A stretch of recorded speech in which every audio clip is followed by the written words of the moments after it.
Hello, everybody. Welcome to the Scumdogs Kennel. I'm your host, Chris Williams, and I have another great show planned for us. But while we wait for people to gather in the chat, let me go off and show off some artwork from my own upcoming graphic novel, Scumdogs, okay? Just a moment. We'll gather in the chat. Let me go to share screen, and here we're going to go. Tonight we're going to be, well, just in a moment and stuff like that. Here's my Extreme 90s cover. This cover I did to harken back to the comic books of the 90s. It looks pretty good, huh?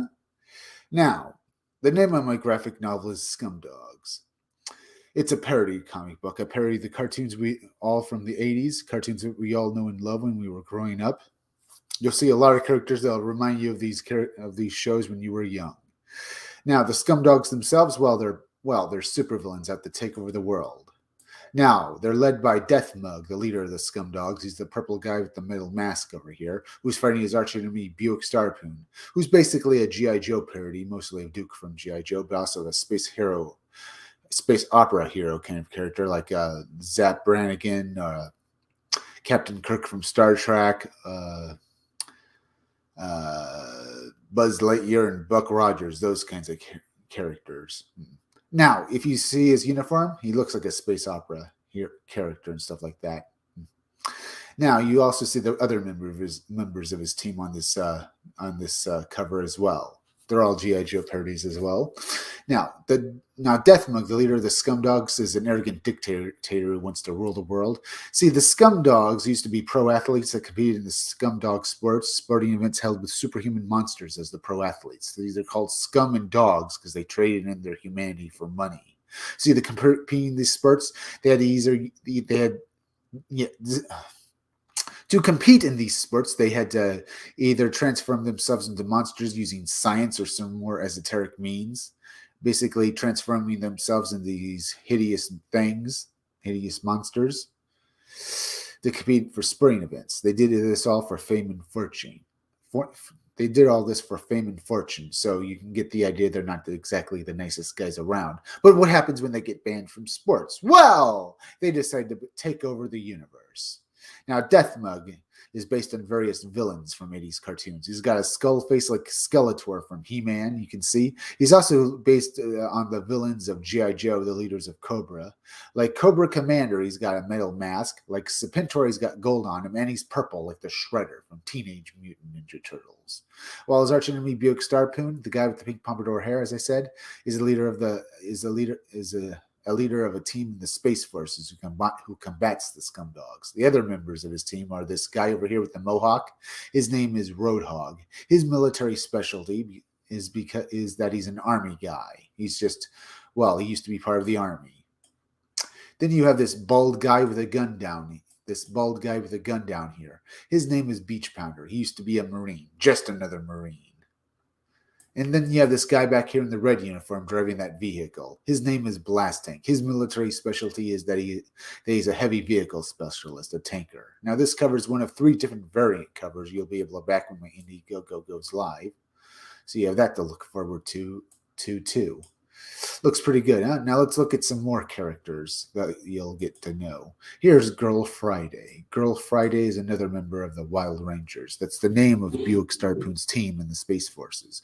She was assigned to work under Buick Starpoon because while the Wild Rangers fight the Scumdogs and save the universe, they're just morons whose idea of saving a town is basically burning it down. So to head off criticism, her superiors in the Space Forces assigned Girl Friday as the second in command of Buick Starpoon to basically babysit him. And she hates him. She hates her job because her career in the military is basically over because she's basically just a sitter now.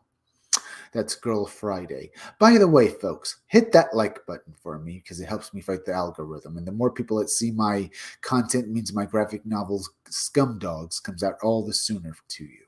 As well as hit that bell and hit the part of the bell that gives you all future notifications for my videos. And also, please go share this video out on Twitter and Facebook. Now we'll look at Death Mug's henchmen. These guys are a part of the Scumdogs because in all 80s cartoons, the main villain of the cartoon would have henchmen and they'd be total idiots. These are my idiots. The pink guy down here is Sloppy. And the blue guy up here is Murder Mouth. There are a couple of idiots that do everything Death Mug orders them to do, but they're complete morons and they destroy everything in sight. They're a parody of every henchman from an 80s cartoon, and they're going to be fun when you read about them. Here we have Hair Mill Doctor. He's another member of the Scum Dogs. He's based on he's a parody of Dr. Mindbender from G.I. Joe. But unlike Dr. Mindbender, he's also a hair metal. Yeah, Dr. Mindbender is a mad scientist, but my mad scientist has also been crossed over with a hair metal musician because I think that's awesome. He thinks of all the machines the Scum Dogs use to try and take over the universe. He's Hair Metal Doctor. And here we have Miss Breasty Melons. Miss Breasty Melons is another member of the Scum Dogs. She's a parody of the Baroness from G.I. Joe. But unlike the Baroness, she's a party girl. She only wants to have fun. She only became a villain to have a good time. Well, to have fun. Now, the Hair Mill Doctor pinup and the Miss Breasty Melons pinup will be included with other pinups in my graphic novel when you back it on Indiegogo. It's not up on Indiegogo yet, folks, but when it is, because I keep working on the book every day, go and back it. You'll like it. I'll also have these pinups out to you on t-shirts for you to buy as well from Crypto Fashion as soon as I'm able to make them, okay?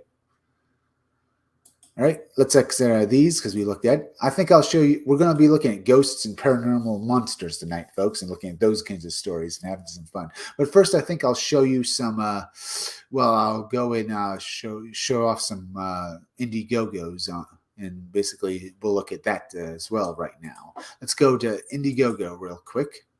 Let's see. Ethan Van Scaber, Cyber Frog, an exclusive new magnetic Starfolio, the collector Cyber Frog Comics. It's basically Blood Honey Drained Ear. It's made $85,000 with $108 with 29 days left. Earthbound Part 2 has made $63,635 with 3 hours left.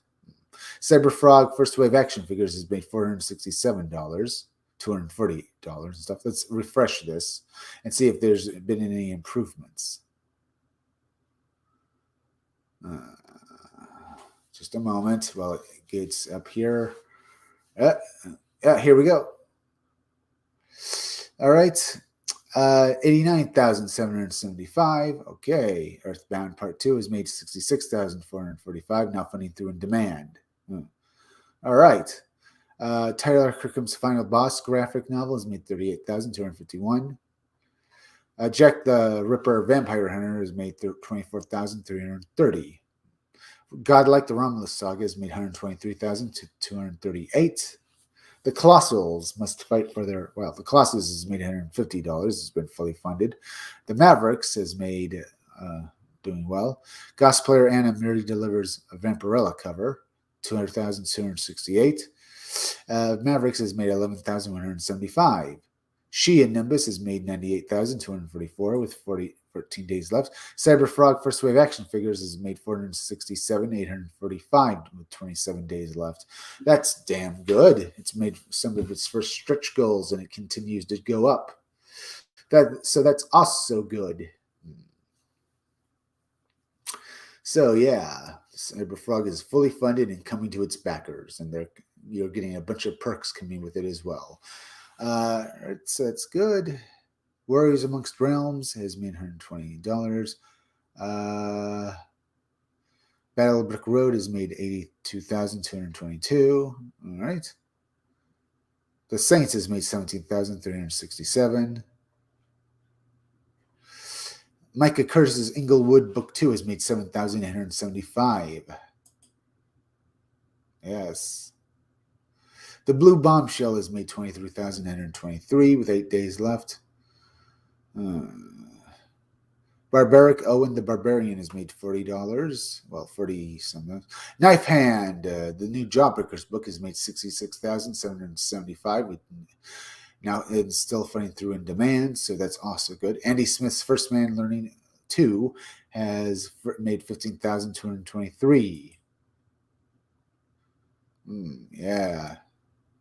Not bad doing this, huh? All right, that looks pretty good. The Crypternals has made $13,866, so that's also good. Let's go up here. Let's see this. No, this all looks very good. Let's go over here. Let's see. Maybe we'll look at some poltergeists first off the bat, huh? Let's go and do that.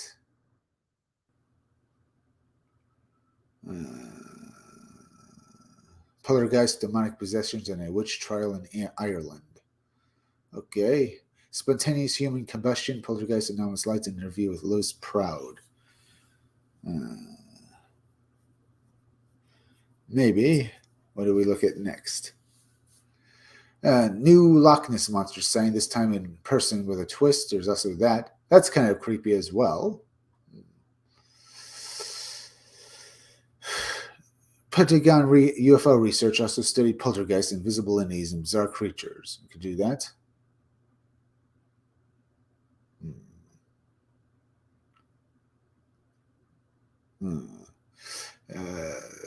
The strange case of the legally haunted house. Legally haunted house, huh? Let's get into this. Call this device to deliver you from ghosts, demons, and house haunters. Let me go over here. Well, first off the bat, let's look at a Skinwalker story, huh? Don't say Skinwalker. Let's see. A teen described his encounter at a Colorado boarding school, and while hiking, events may have occurred as a result of saying the word Skinwalker. To finish off the last year of high school, I had to go to a school which was located about 10 to 15 miles away from the nearest town of Durango, Colorado. 2017. It was a boarding school, and I lived there with about 30 other students and teachers. Well, back in 2018, huh? About 30 other students and teachers. When I first got there, I had never heard the term Skinwalker until one of my classmates mentioned it, so I got curious and looked it up. Google made it seem like a Skinwalker was just some mere joke, stating it's a magical transforming creature, so we would always say, watch out for the Skinwalkers, and nobody really took it seriously. The campus was huge, probably about 30 acres of land next to a river. About 2 weeks after I got there, I was walking around the campus and noticed an Indian burial ground about 70 feet away from my cabin. There was about 20 cabins at the whole place, and each could only fit about 2 people to live in. One night, my roommate and I were around midnight playing Call of Duty and such when we started hearing sounds. Very strange, large animal, full force, spreading to the back of our cabin multiple times. We're freaked the F out. Our school didn't allow guns, so we had no choice but to double lock the door, close the shades. Even the night security guard came by because thought we were walking around outside and causing a havoc. 12 o'clock a.m. Came by about every hour to check on everyone and make sure everything was fine. He was cool. He was a cool guy, though. He told us he was convinced we were outside, but after we told him what happened and after he saw that both of our faces were pale white, sort of believed us. Weird ass like this would continue to happen about once or twice a week. After that, about 2 months, there was a random scratches we heard on our window, or a whole bunch of lights in the middle of the field that we would see in the distance, though our window screams, whistles. The people in the neighboring cabins, I would always talk about similar experiences, but stopped shortly after a native that went to the school told us talking about skinwalkers attracts them. It was getting to the point where I had no choice but to tell someone, decided to have a meeting with my principal and talk to him about it on behalf of everyone there. What he said freaked me out. He told me back in 2010 he was working late at school, and one night, as he walked out of his office, he saw someone sprinting into the cafeteria, ripping papers off the wall as it ran by. He thought it was a student. He chased whatever it was into the cafeteria, which was a one-way in, one-way out, only one door. As he got into the cafeteria and turned the lights on, there was nobody there. My roommate dropped out of school about halfway through the year because of this, and I couldn't find anyone else to live with in that camp, so I was forced to listen to S like this all alone for months on end. I was on the verge of dropping out, but I couldn't because I was close to finishing my senior year. About 3/4 of that year, our school had a quarterly thing where we go on a week-long hiking trip somewhere around the country. There was 5 different groups, and my group was going on a hike on Hampshire's Peak in Arizona. We camped the whole way back to Colorado. It was about 6-hour drive to Humphreys Peak, and the hike took most of the day. First night was not bad, and I was thinking of any skinwalkers. I haven't been bothered by them for weeks at this point. The next day, we spent most of it driving, hiking to the next camp spot, which is a random place in the middle of the desert. 5 miles down a trail, as we set up our hammocks and start to relax, an older aged woman in a bikini appears from behind a hill we were at all at. It was very unsettling, as I noticed she didn't have a water bottle, backpack, or anything. Miles deep in this trail, she proceeds to start talking to one of the teachers, and she says she knows this place well and can show him around. They start walking.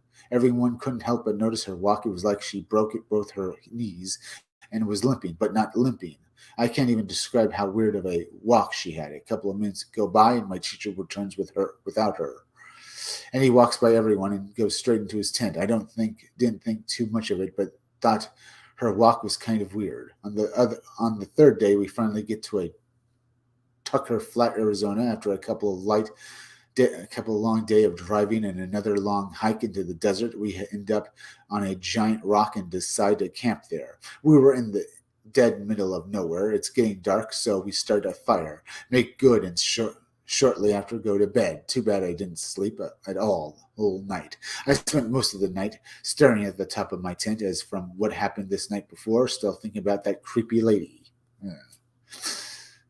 It was about 10 or 11 when we started hearing some noises that sounded like rustling at first, and then those rustles turned into footsteps, and then back into small rustles again, as my tent mate and I both hear it getting closer and closer to our tent. Whisper, "You hear that?" Nearly s-ing myself, hoping it wouldn't hear us. He didn't answer me, so I looked over at him, and he was staring at me, dead in the eyes, bugging out with his knife in his hand. I grabbed mine too and slowly put it to my chest. I knew what we had to do, but I didn't know if I had the balls to do it. The footsteps finally stopped. I got a sense of relief and decided it was a perfect time to open the tent and check out what was making all that noise. As I opened my side of the tent, I was greeted by a pair of eyes staring right back at me from less than a foot away. What was it? A black cat in the dead middle of the desert? At this point, there was two scenarios going through my head. When my tent mate peeks his head and sees the cat, his jaw drops. How the F? A cat 5 miles into a hiking trail in the dead middle of the desert. At 11 p.m., we were stumped and decided walking back to the trailhead, and getting in the van was our safest bet. So we ended up walking the whole 6 mile hike.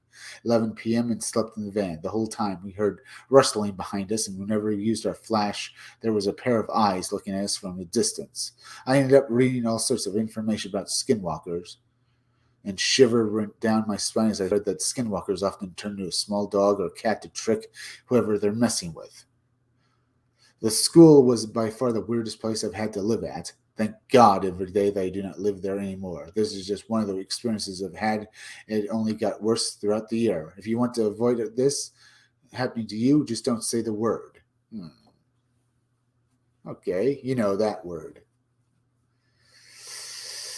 That was interesting.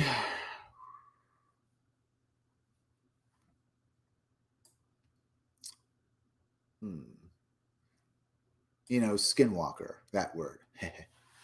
Let's see. Donates to Phantoms and Monsters. Let's look at some more stories, shall we? Let's see.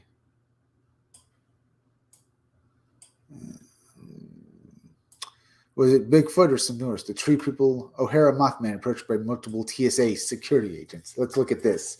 This sounds like a kind of creepy story. Let's hear about this Mothman encounter. 3 United Cargo O'Hara International employees were leaving work at night when they witnessed several TSA security personnel approach a red-eyed winged humanoid nearby. The following account, was reported to this site and stuff like that. Let's get into it. I was walking to my car with 2 of my friends, and after getting off of work, we were talking about the day and how it felt good to get off and head home. As we approached the car, I saw something moving across the street, but on the other side of the fence, it was dark, but you could easily see it as the entire area was lit up, and there was a plane that had been brought up near the fence for unloading, loading, and there was a lot of activity around the plane. As we walked, I pointed out to my friends that they also saw the same thing, and about this time, a white SUV came driving up with its emergency flashlights on and came to a halt on the road. On the other side, oh, by the way, folks, please go and hit please go and hit that like button for me. It helps me fight the algorithm. And the more people that see, well, because it'll make more people, it means more people are watching my content. Okay. And the more people that watch my content means my graphic novel Scumdogs comes out all the sooner. So please hit that like button, as well as please go and hit that bell and hit the part of the bell that gives you all future notifications for my videos. And please go share this video on Twitter, Facebook, and Gab. Yeah, Twitter and Facebook. Let's get back to this article. Friend saw me, the same thing about this time a white SUV came driving up with its emergency flashing lights on and came to a halt on the road on the other side of the fence. Two men jumped out and shone some flashlights on this person, prompting the person to turn around and stare at them. It looked to be about 6 to 7 feet tall and was about a very dark shade of gray, almost black, and had what looked like two large glowing red eyes. That could have been from the flashlights being shown in his direction. About 10 seconds after the first vehicle arrived, another came by up on the same side of the fence as this person and illuminated the person with its flashlight headlights. I remember hearing my friend say, "Lord have mercy," as we watched the scene unfold in front of us. It was about this time that the person opened up what looked like a pair of giant bat wings and flew up into the air. As it flew up and over the people that were now gathered around, it let out a loud screech that sounded a lot like train brakes or the brakes from a large truck. It flew around in a large circle twice, screeching, and then flew out over the fence and toward the runways and terminals in the distance. As we watched, it was when a white pickup truck with a TSA emblem came up toward us with its emergency lights on. Yeah, this sounds a lot more like the Men in Black than TSA agents because they're dealing with this. It was when an emblem came up towards us with its emergency lights on and told us and others who had gathered in the parking lot to clear out and get in our cars and leave the area immediately. We did as we were told, and drove out of the parking lot. We saw another 3 marked vehicles, just as many unmarked vehicles pulled into the street and parking lot, all with their lights on. I took my friend home, and as we walked extensively about it, one of my friends who worked the later shift at United told me that airport security and TSA were in the area and asking people who stepped outside to please go back and for the safety. And we were out there for at least an hour to an hour, well, at least and a half. I did some research and came across a podcast where you had been the guest and got your information. Investigator notes. I was able to reach out and speak with the witness who submitted the report, and we also were able to get the contact information, permission to reach out to the other 2 witnesses, from the initial witness. The science happened on Tuesday, July 22nd at approximately 10:30 p.m. at the United Cargo Facility located at the grounds of O'Hare International Airport. The approximation distance from the witnesses to the entity was about 20 to 50 yards. All 3 witnesses are in the mid-30s and work in the United Cargo sorting facility and have been there for a number of years. All 3 witnesses were interviewed separately, and all 3 basically tell the same story as seen from 3 different points of view. All 3 tell of this entity having been seen by the initial witness, who then told her and other 2 friends to look out at that over there. What struck out as odd to them was the fact that the entity was so close to the fence and was clad in all black to contrast to the high visibility attire worn by the ground personnel. One of the witnesses said that she initially was worried that it was a person who had happened to hop the fence and was going to approach the nearby plane. The witness told the investigator that there was multiple ground personnel working in the area and that one of the control towers was about 100 yards away, which probably prompted the immediate response by airport security and the TSA. When asked to describe the entity, all 3 gave pretty close descriptions of a solid black entity about 6 to 7 feet in height. So, does that mean that there's going to be a disaster at the O'Hare Airport there? Because usually when Mothman shows up, or a lot of the time, there's going to be a disaster. This is very curious. How long ago was this exactly? We've got to understand does that mean there's going to be some sort of disaster there or something? Let's read this article. When asked to describe the enemy, height and approximations considering the distance of the witness, and when turned to face the security personnel, it was described as having glowing red eyes, but the witness could not agree on if the eyes were self-illuminating or that they were simply reflecting the light of the security personnel's flashlights. All three witnesses did describe that the entity did have a large set of bat-like membranous wings that were approximately 10 to 12 feet in width, and that it did flap them to get into the air. All three described the noises the entity made as sounding like train brakes or truck brakes. All three described the sound as very loud. The entity did circle the area at least twice, which is something that until now has not been described by prior witnesses. The entity then flew off the north and toward the active runways. All three witnesses did describe the response by airport security and the TSA as aggressive and swift. They described that they were asked to leave the area immediately and in no certain terms.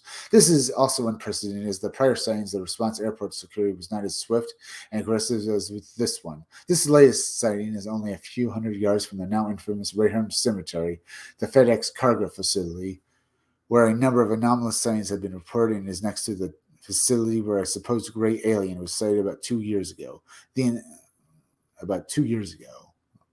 A supposed gray alien was sighted about 2 years ago. Entire area where this latest sighting occurred is accounted for a large number of sightings that have been reported. It is the investigators' opinion that this warrants further investigation by the UFO Clearinghouse investigations team, and all information is pressed into the Phantom and Monsters Fortune research team for possible follow-up investigation. Interesting. Very interesting. Here's the place. Yeah. Okay, did these people actually encounter? And when I say the TSA was acting like the Men in Black, they just showed up out of nowhere and they started basically telling people to get out of there. Were they really TSA agents, or were they actually undercover military men who were basically there to basically make sure no supernatural incidents were reported? But then again, they didn't threaten the witnesses either. But it just sounds like they just stir up just as this creature was being sighted, like they were expecting it. And they didn't sound like, and as they find strange in this, the guys who basically saw this entity basically didn't waste any time telling the witnesses to just leave the area. They were used to this sort of thing. What I mean is that this article even says that usually when this happens, people are too flabbergasted to basically do anything for a few minutes before they tell the other witnesses to basically leave the area. They're too busy learning what they saw. No, these people, right off the bat, went up to the witnesses and told them to leave the area like they were expecting it. Could very well be, couldn't it, folks? Very interesting. Let's look at some more scary stories, maybe. Let's see. A gnome carried at home in south central Pennsylvania. Pale crawler humanoid seen roaming Hilton country. Gnome carried at home in south central Pennsylvania. Was it Bigfoot or something worse? Let's look at this. Two friends are camping at Black Canyon Rim campgrounds near Pinson, Arizona. One night, an unknown creature is seen peering into the back window. It was early spring 2016. I just turned 24 years old. My friend and I just reached our main spot at camp, Black Canyon Rim Campgrounds, just outside of Parson, Arizona. We usually travel out there 2 or 3 times each year with some incredible views, a couple of hours away from the city. For the most part, this area was pretty secluded, privately owned. Some rested a store rested a few miles away with a small town 20 miles before that. The entrance was on a dirt road directly off the highway with a campground sign at the start of the road marked local wildlife. Any fire hazards and general news relevant to camping folks. The pathway is mostly linear with maybe one fork spanning several miles. Interesting. Very interesting. We were once traveled down the dirt road to see how far it would take us. One of the paths would take you to another path entrance with a ranger's tower halfway there to a dead end. An abandoned cabin can be found on this path a few miles in, mostly hidden off the distance behind some larger foliage. The snow had mostly cleared at this point, leaving it crisp. They are crisp and chill, and fauna becoming active again. We'd usually spot some wild horses, deer, and tons of other little creatures whenever we come out at this way. It really was the perfect time. By the way, folks, feel free to leave me a few chats. I want to hear what your ideas about these creepy stories are like. The perfect time of year for a relaxing trip to get away from the city for a few days. We got in around 4 p.m. on Tuesday. It was late for us, and we usually try to make it out there by noon at least. This trip was pretty spontaneous. We both had work during the coming weekend and decided to just go for it. The sun was setting fast, and we still hadn't picked our spot or to camp. There were maybe two other groups, maybe with both families, parked somewhere close to the entrance, only a few hundred yards away from the highway. This time around, we just wanted to get away from humans for a while. Customer service, lots of jobs to do that to you. We drove down the dirt road, past our usual spot, and finally picked the perfect area, a small clearing just hanging off the edge of a hill. The whole valley could be seen from this area with a beautiful sunset. This would have been our main spot from then on if the next night's incident never happened. That is, we agreed to get a camping fire going and would just avoid building a tent this trip. We didn't have much time to do so anyway, and her car wasn't that uncomfortable. I'd sleep in the back seat, and she'd take the passenger seat with the window slightly ajar. We'd have a few blankets for each of us, and we'd fall into the unrivaled slumber. The next day went fairly uneventful. We just decompressed. I had this strange feeling throughout the day, though, like we were being watched. There were crunching of leaves just out of sight every few hours, but I figured it was just the local wildlife doing their thing. My friend didn't notice anything unusual, so I didn't dwell on it. Night came and the feeling still wasn't gone away. Still hadn't gone away. My friend must have felt something she didn't vocalize, though. She took some of my sleeping pills. She didn't usually need to take them on our camping trip. The nature's ambience was enough to put anyone to sleep, I thought. It was nearing 1 a.m. My friend dozed off in the passenger seat while I attempted to wind down in the back. I leaned against the side window behind the passenger seat, legs outstretched to the car's back door. The window opposite of me was rolled down slightly with a cold breeze flowing in. I'd been on my phone scrolling through Facebook or whatever when I heard something outside. A few crunches of fallen leaves, several places outside the car. I whispered to my friend, "Did you hear that?" But she already was out.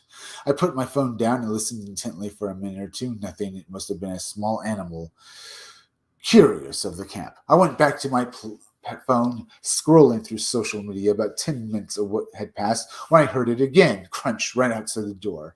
I lowered the phone. My eyes took a moment to adjust from the light of the phone into the deep dark of the woods. As I turned the phone away from me, the backlight illuminated the window above my feet. To this day, I can't get the image out of my head.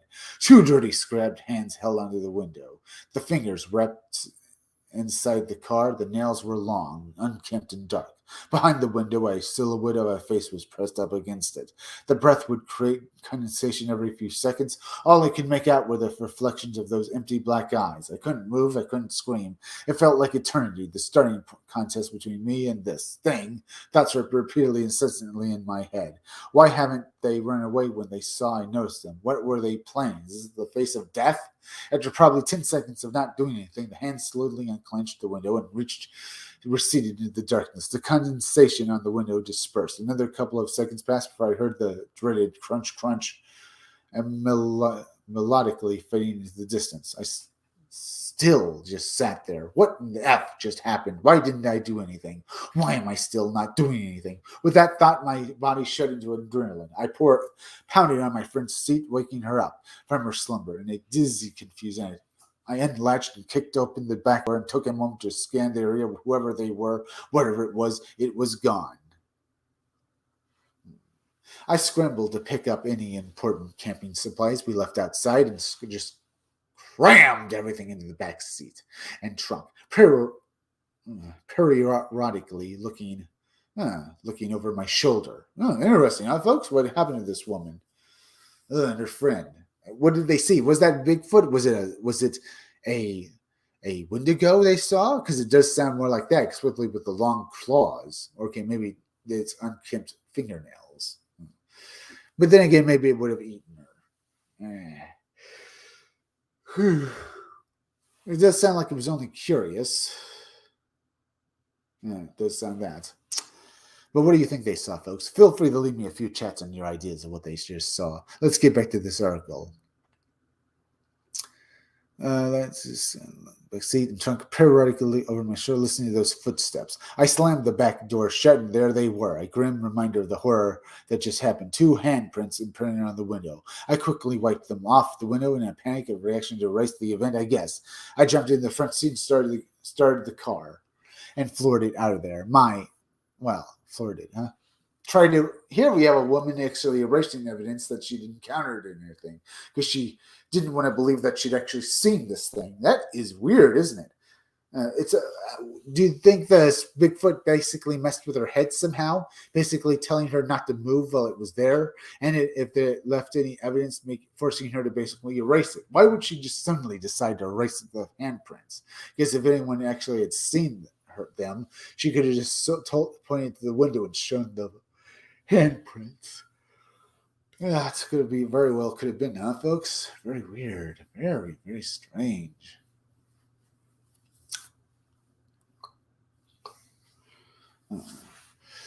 Let's get back to this article. I jumped in the front seat, started the car, and floored it out where of there. My friend, finally coming to, asked me what the H I'm doing. We gotta go, I said. There's something out there.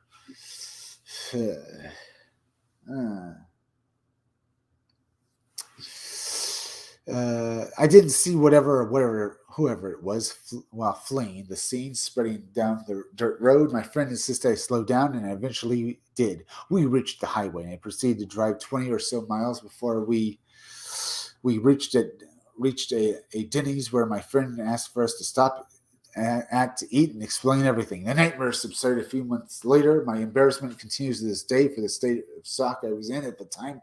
Everybody says you either have a fight or flight instinct. I'm confused whether I have either. I mean, I just sat there and did nothing. I frequently tend to ask myself who was out there. Another camper messing with us. I rested in the abandoned cabin down the dirt road. Maybe something more paranormal was I in the forest, watching lone, vulnerable campers drift off to dreamland. We still go camping there in the years ahead, but never too far from the highway. Whatever it was, I hope that was the last I've seen of it. The last I've seen, huh? Interesting. Very, very interesting. Let's see. Others. There's a gnome encountered at home in south central Pennsylvania.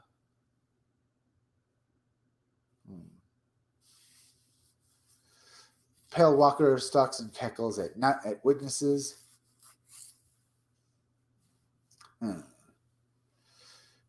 Pale crawler. Maybe I should just gnome encountered at home in south central Pennsylvania. Don't know if this is a scary story or not. Let's just see what it is, though. A young girl in south central Pennsylvania encountered a gnome that was standing just inside of her garage. Apparently, other fey beings were later discovered near as well. My family had a house with a long driveway that had a steep hill to the road. One day, my dad drove my sister and I down to the bottom of the driveway to wait for the bus, but it was running late. I really had to go to the bathroom, so I feared I would have time to run back into the house rather than wait to get to the school. I made way up, and once I got to the top of the hill, I saw that the garage door was open, which was strange because I was almost sure we had shut it. I got closer and saw something standing right in the middle of this garage. I finally made my way up to where I could see. At standing there, I saw a gnome. It looked just like a garden gnome with a tall, pointy hat, the beard, the boots, belt. The only thing that was different from the garden gnome was that the hat was blue and the gnome was a bit taller, maybe about the size of a small child. Not knowing what to do and not wanting to get in closer, I just stared at the gnome. After a few seconds, he smiled at me and waved. I did not believe that the gnome had any malevolent intentions, but I felt uncomfortable, like he was not truly friendly. I walked back down the driveway where my dad and sister were waiting. It was the size of a small child, 3 to 5, maybe a little shorter. Tall blue hat, buckled belt, brown boots, white beard. There were a few other times during the time that we lived in that house that I suspected the presence of fairies and other supernatural beings. Some of the things that led me to believe this happened with a particular experience. So while there was only a reputation in me and my siblings, it was still a reputation and was before this experience. I've read many books on fairies with other supernatural creatures. And I think that it's fair for me to say that I know how to determine one from the next. That includes one type of fairy from another. From stories reaching, well, research reading and such, I know that gnomes are a type of fairy. I have also have other experience with other things such as ghosts and aliens, and there are distinct differences between them. As I live, I feel this certain type of feeling, like vibe or an aura, with almost everything I do, and that's how my memories are kept as well. There's a different type of feel to a fairy counter versus an alien counter versus a ghost encounter. Fairies are creatures that live among us but are elusive. Many people do not believe in fairies on the premise that they are unrealistic, but I believe that they, along with their magic, are real, just simply too uncommonly seen for most people to believe in them. Okay. Interesting. Okay, that was a little creepy. It wasn't actually scary, but more along the lines of creepy, huh? Uh, Having some fun looking at some creepy stories tonight, folks. Having some fun. Let's have a little more. But what do you think these people have actually seen? Did they actually see these creatures? Huh? They actually, the TSA actually encountered Mothman. Did that guy actually did that guy who was at college encounter skinwalkers when he was in camp? That woman actually, well, see Bigfoot. What are these things that people see? All right. Let's see. God's celestial ambassador, huh? Dr. Frank E. Strain, Part 1. By Raman A. Keller, a PhD, aka Cosmic Ray, the author of the international award-winning Venus Rising series. All right.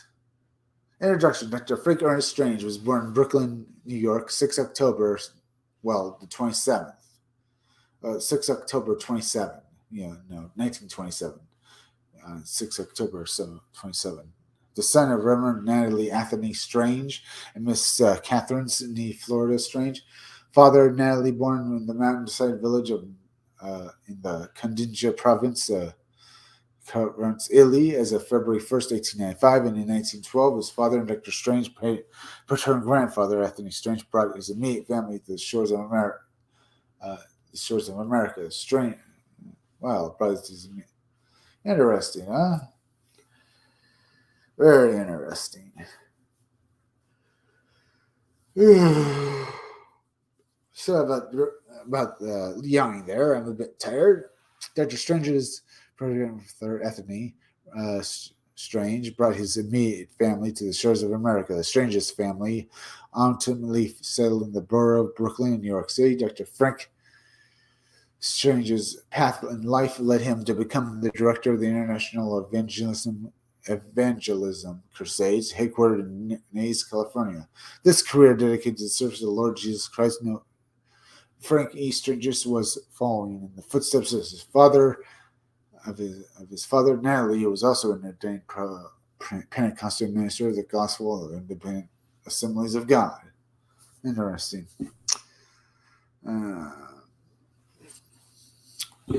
Natalie returned to Europe during the course of America's participation in freeing that continent from German conquest, World War I.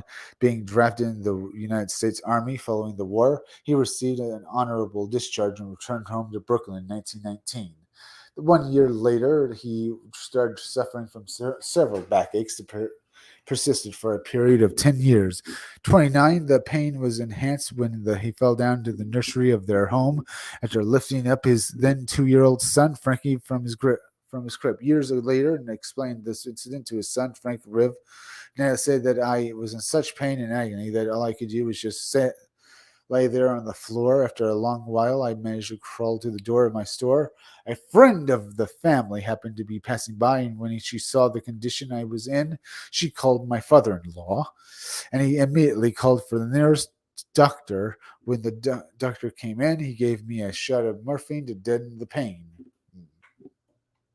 Interesting. I don't know if this is a creepy story or not, but I figured I might as well look at it. After a few days, I went on with my wife and taxi to the Brooklyn hospital. I was kept under observation for a few days. The hospital authorities then asked me to mine, and my wife's consent to operate on my right leg. So this is where the pain mostly was. By this time, my right leg was growing shorter than my left one. We did not consent to the operation, so that they put me in a plaster cast from my waist down. I was in this position for 3 weeks. All right. While Natalie was in the hospital, Jesus was working behind the scenes, opening a few doors for the Italian immigrant to the States to walk right up through to a wonderful future in the work of the ministry. A group of Pentecostals opened up a mission next door. Natalie's broken home. Soon after Natalie continued, I had to leave the hospital for a lack of funds. I went out to cast and all. The doctors also said that my being in the hospital was to no avail. I might just as well stay in my own bed at home for all the good they were doing. The very same day I came home, the Pentecostal minister, who was a parent painter by trade, started to paint my kitchen. How do you look at me? He said, "Young man, what troubles you? What troubles you?"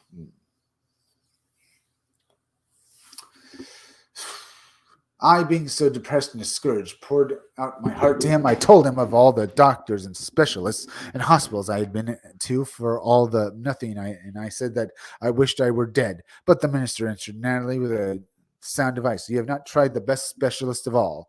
Natalie could not quite figure out this man, not thinking him to be pragmatic. However, he liked his optimism. In the previous months, he had been seen by every medical authority in New York City, and every one of them agreed that treating him would be a waste of Natalie's money and their time. "Okay, then," I inquired, "Natalie, humor me and tell me who the specialist is." "Jesus Christ." That's what he said, right?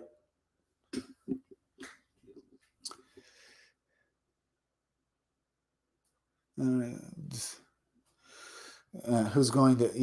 the specialist is who's going to help me? "His name," replied Mr. "Jesus. Hallelujah to his name." Then replied the minister, "Jesus. Hallelujah to his name."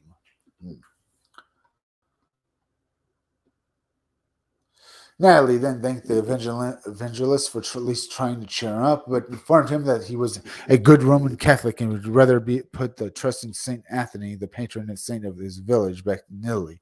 When I was well, I was sent money regularly over to Italy for St. Anthony, the proud Italian American declared.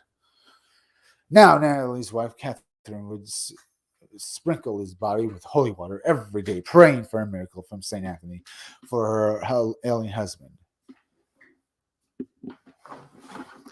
But to no avail. That one night, while she came down from the second floor residence and was settling in front of the family store, the minister's wife was sharing a solo hymn with the mission next door, and she heard his pleasing voice. After the church service, the missionary wife came out of the mission hall and asked Catherine and Natalie if they would go to their church the following Thursday night, insofar as they were going to have.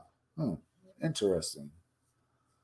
Okay, folks, I know this isn't a creepy story, but I haven't gotten into too much. I'm going to finish it off, and then we'll have some more fun. But this is interesting, nevertheless. Let's get back to this article. Insofar as they were going to have a divine healing service.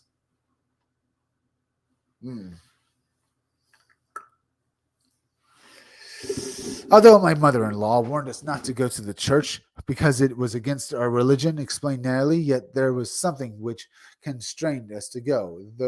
Therefore, we decided to go, knowing we couldn't be any more miserable than we already are. We didn't understand at all what divine healing meant, but we decided to go. We went to the church, and at the close of the sermon, until to light, an invitation was given for the sick to come forward. Right. It was difficult for me to kneel because of the cast which was on my leg, but I reached the altar, I fell down and cried, "O Lord, have mercy upon my soul. Save me from all this sin. Then if it is in your mercy, do so. Please heal my sick body." This brief prayer was uttered from the very depths of my soul. And remembering that the prayers that I had been ever prayed before, this time were prayers written by one who is long dead, prayers written in some prayer book. But this one, a prayer, caused me to realize that written prayers do not count for much in the sight of God.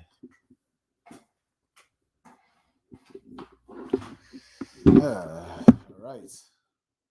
It was then that the miracle began to take place. Natalie could noticeably feel the change was taking place both in his body and physically in his soul. Natalie immediately began to praise God and rejoice as never before. It seemed as though I was now walking in a light which I never saw before. Yes, dear friend, this was the light I never saw before. This was the light of the Lord Jesus Christ. Natalie was completely healed by the power of God from that day forward. He made up his mind to be a living witness to the healing powers of the Lord Jesus Christ, as manifested with the Holy Ghost, remembering that there were the days of the Great Depression. Things were not easy for the man, but it seemed as though both the Lord Jesus and my companion, everything was made easier, remarked Natalie Anthony Strange, that I finished Jesus and spared his son Frank to follow in his footsteps. Interesting. Very, very fun.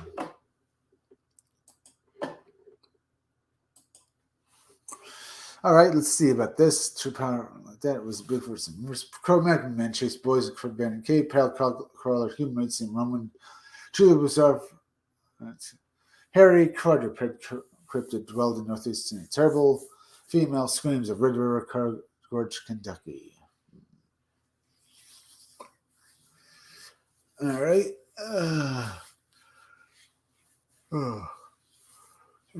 Let's go over here. I think I'll go look at this.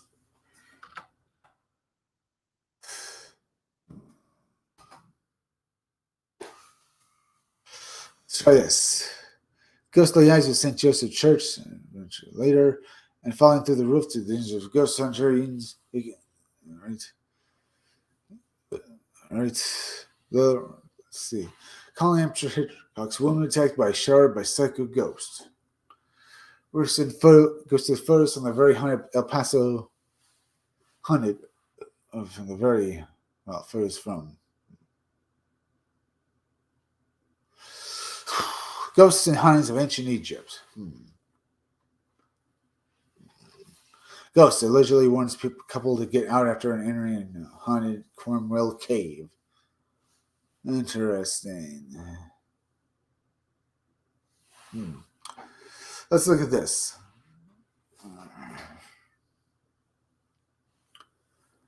All right.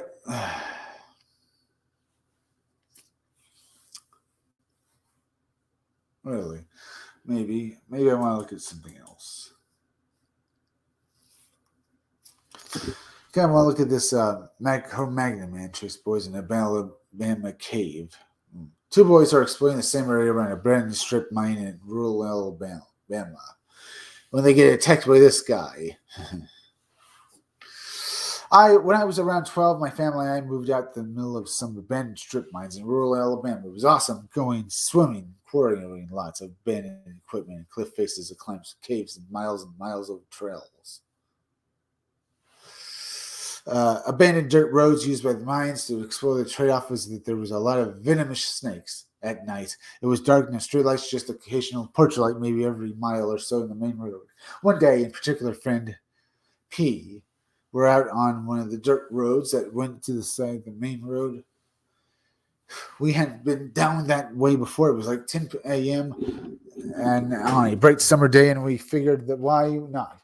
We had gone maybe a mile down that road and come to the flat end turn. Beside that left turn and alongside the road we were walking in was a small lake. We walked up to that lake, and we're watching small frogs and a turtle swimming around when I caught movement across the lake. I saw a man walking away from the headings up the hill. I poked P, and who is that? And basically, showed him who is that. Why is he out there? We were miles into the mines. No. Yeah, we were miles and no people anywhere. No houses nearby. We both stood up, and as soon as we got right on our feet, he stopped walking in a split second, spun around, and came running in our direction. We bolted, ran like Gump. I looked back and was running faster than any human I'd ever seen. He covered the distance. He had to run down the hill and around like a lake to get close to us. That was easily 300 yards in seconds. P grabbed me and we jumped off the road and into a ditch behind some bushes. I peeked out and it was maybe 40 feet from us, spinning around and maybe 30 feet from us, is spinning around in the road, making the god-awful grain sound. And weirdly enough, I swear he had an entire cooked chicken in his hand. He was wearing a desiccated overalls, dirty boots, and he had what I can only describe as a Cro-Magnon brow. Huge. My memory might not be super accurate given how long it's been, but it seemed like his forehead stuck out a good 4 inches over his eyes, and he was the scariest thing I'd ever seen. He spun around in the road and started running back the way he came.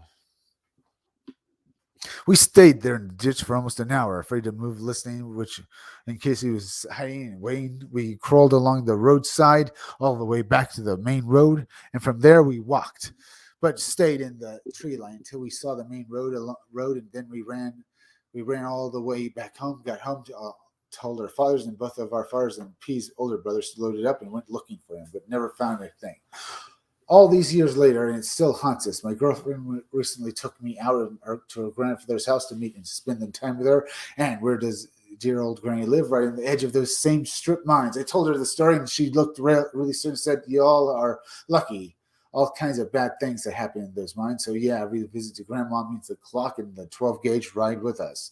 Anyway, that's creepy and counter story. Follow up. I forgot all this recently. My dad reminded me I had gotten beaten up really badly my last day of school. So to make me feel better, or passing summer school, my parents bought me a Kawasaki motocross bike. My dad had an old Honda racing bike, so we tried to wear each other's we got. One day we were out in the mines, and I saw a wooden box off the road in the bushes, looking about 6 feet long, maybe 18 high. Me, being a nosy kid, we walked up, looked inside. There was a ton of hay, a blanket, and an old pillow. I called Dad over. Sure, I remember he looked around, said, "If someone living in that way out here, they don't want to be found or bothered. Let's go home." We hoped on the bikes and rode home. No problems at all. But weird thing is, my dad sat there on the porch with the lights off most of the night, just staring at the edge of the woods. Never said why. Believe I never put the two incidents together, but now I think I know. But apparently he saw something or anyone, because he came in that night and went to bed and never sat there out there again. Okay, interesting. All right, that was good. We talked about a bunch of scary stories tonight, folks. Or at least, yeah, stories that are very entertaining. So what do you think about it? Please, now I'm going to end my live stream. So please,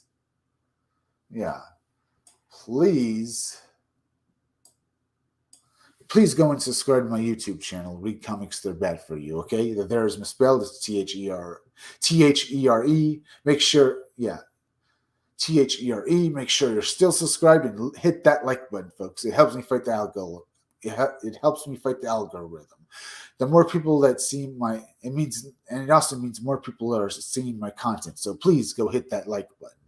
Please leave some comments down below. I love to hear from you guys, as well as please go and share this video on Twitter and Facebook. Also, please go over to Stitch Together Picks. Stitch Together Picks is a YouTube channel that deserves far more subscribers. It's hosted by the Maniacal Cinephile. You're going to love his reviews of movies. They are just great. He plays a character called the Maniacal Cinephile, and he's just funny as hell. that's stitched together pics, as well as go over and subscribe to Creepy Little Book. Creepy Little Book is like the Art Bell radio show. He does little videos talking about high strangeness, but he also does live streams every night. On weekdays, he live streams at 12:30 a.m., and on weekends, he live streams at 10 o'clock p.m. He talks about aliens and ghosts, and you learn so much. Go and subscribe to Creepy Little Book.